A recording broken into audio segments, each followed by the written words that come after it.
But this is the thing, standing in your own authentic truth. What do you want? What's your vision for life? How do you want to live? What's your blueprint for happiness? It doesn't have to be like anybody else's. But I think most people are going through life today hiding the things about themselves that they find unlovable.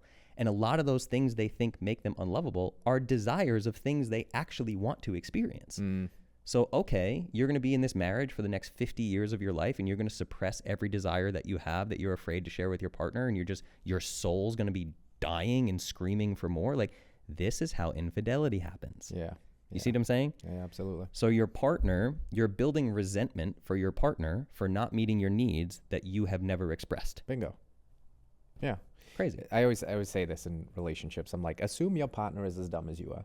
They cannot read your mind, and you're resenting them for not being able to read your mind. Yeah. Like, how foolish is that? How unfair is that? Totally.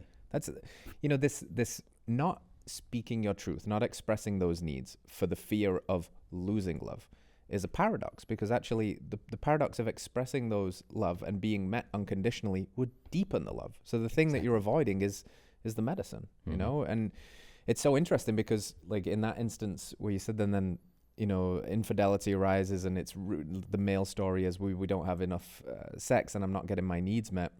So then they go back to the thing that can meet their needs. And I air quote that because it does very blippily, temporarily, and then you're left empty because it was a temporary distortion, a misaligned way of it. And I think, again, it could be solved that if you remove that habit from your life, then you're not going to cut off that desire at the need, and you're actually going to initiate with your partner. And you this is the one thing, and not to put all the onus on men listening to this, but it's a rule that I think is very healthy for men to follow, because it's part of the dynamic of being a leader in relationship.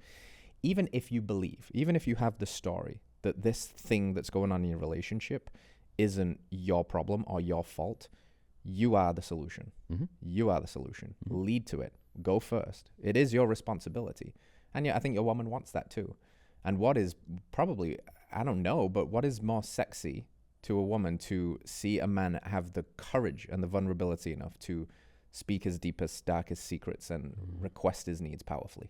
Yeah. Like, ooh, and I know that scares, and I know that scares because I've had to go through it. I know it's fucking terrifying because we didn't really have a map, right? Nobody tells you how to do this. You gotta learn it through the deep work. You've got to learn it through asking yourself what kind of life and future you want to inherit, because you're living in your future now. Tell that to people all the time. You would think somehow your future is going to magically get better. Like, you're in it right now. If you don't feel good about the trajectory, do something about it now, because waiting is not going to make it better. It's going to metastasize. It's going to get worse. So be less concerned with your current results, more concerned with your current trajectory. If your trajectory is rocking and you're like, we are so connected, we are so honest, time is going to make it better. You're going to be one of those couples that are like, oh, we've been married for 40 years. We love each other. We're still connected. If your trajectory is like, and you think, well, maybe just now is not the time. Like, maybe we'll do it when the kids are a bit older or they leave the house. You ain't going to get there, man. Something's going to happen in the interim. You can't do that to yourself. No. If you love this person and you love yourself, then treat yourself and your partner with the respect that they deserve to give it everything you've got. And that means radical honesty, right? Radical honesty. Oh, totally. And I mean, think about I always use this term, like, if you're looking in a mirror, how do you get the mirror to smile at you?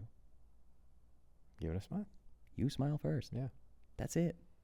You have to smile first. Like, this whole reflexive holosphere thing, you have to go first. And I think it's important for you and I too, to be like, well, I'm talking about this from the lens of a male because I'm a heterosexual male and I've had to go through these things, like, and you've had to go through these things, these same struggles. So, but I mean, the same is absolutely true of women. Like, if you're having desires and things that you're afraid to share with your partner, like, you got to think about that, because you're doing the same. Withholding is dishonesty, period.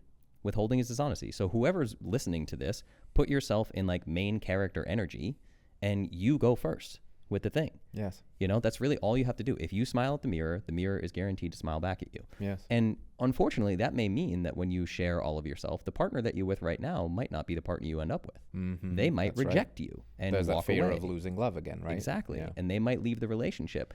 And that's the single most important thing you can do, because your authenticity just weeded somebody out who you were wasting time with. All right, friends, thanks for tuning in to another episode of Radical Health Radio. We got a fresh new podcast for you every Wednesday. If you enjoyed the show, consider liking, subscribing, reviewing, and rating us on your podcast platform. It helps to spread this message of radical health. We'll see you next week.